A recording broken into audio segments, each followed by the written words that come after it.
be on the radio back in the day. Even my husband can't do his job, you strange, pathetic little sap. Let's have a real caller, please. Hi, my name's Michelle. I'm a first-time caller to the show. I wanted to know what you guys thought about the proposition to ban smoking. Well, this is a simple issue. Smoking.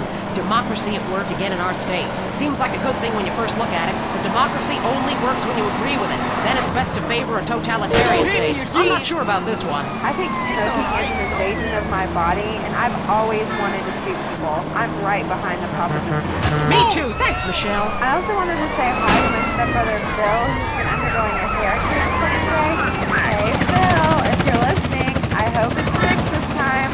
I won't tell anyone you've got plugs, honey. I'm really proud of you. That's great, honey. But if you want shout-outs, call the rap station. That's offensive, and I'm really offended by what you're saying. Honestly, this used to be a free country. When? Ha! My darling. Gotcha. Yes, good point. But remember, our founding fathers grew tobacco, relaxed them between stressful stints of genocide, witch burning. And you're so against raising taxes. Smokers pay more taxes than anyone. My grandfather smoked his whole life. He lived until he was 32. So what I'm saying is, why can't we encourage more smoking and use the money to pay for better health care and some cultural programs, bringing expressive dance and sun worship back to the inner cities? Worrying about the inner cities will ruin your academic career. And this woolly thinking is going to ruin your chances of getting anywhere with me tonight. The thing is, smoking is good because it lets people make a lot of money, but so is selectively culling the population. So what I'm proposing is a change in the proposition. Let people smoke, but make cigarettes much cheaper and force everyone to smoke. That way we weed out the weak, make a lot of money in tax, and keep our national heritage intact. Line 2, you're on I Say, You Say. I listen every time to your show. It really made me think about the world in a whole new way. I moved out of the city because it sucks. Now I live in a compound surrounded by barbed wire and shoot and kill anyone I don't recognize on my land. Just want to say thank you.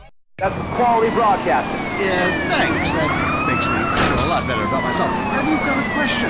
Yeah, I got corpses of 15 illegal immigrants in my yard. I killed them all myself with my bare hands. Can I get a tax break for all this unpaid work? Good question. I would certainly hope so. Ask your accountant if you can register them as dependents. Then hide most of your net worth offshore in a complex money laundering system designed to support the drugs trade. Then you can pay virtually no taxes and complain about how awful you think the whole country is, knowing you're doing as little as possible to help. Cool, thanks. That's good advice. I'm appalled at you.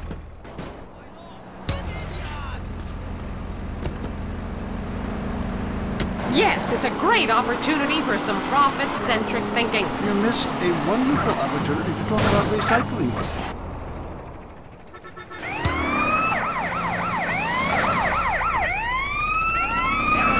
Thought you were so glamorous with your long hair and big ideas.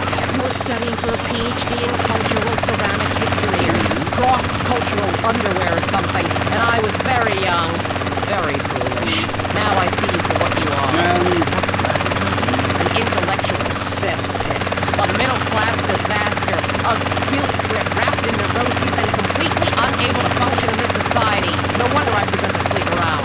And on that note, we have to go visit our marriage therapist. He was a conniving bitch and won't write me any more prescriptions for painkillers. Remember, when the left wing and the right wing come together, the country can really get going. Straight off a cliff. We'll see you next time. Boy, I can't imagine what those guys are like in the bedroom, but I'm sure it's a bit like the Bay of Pigs. That was I Say, You Say. The news and all the other things that really matter to you. Like sensationalist bullshit. Cock-a-doodle-doo, we're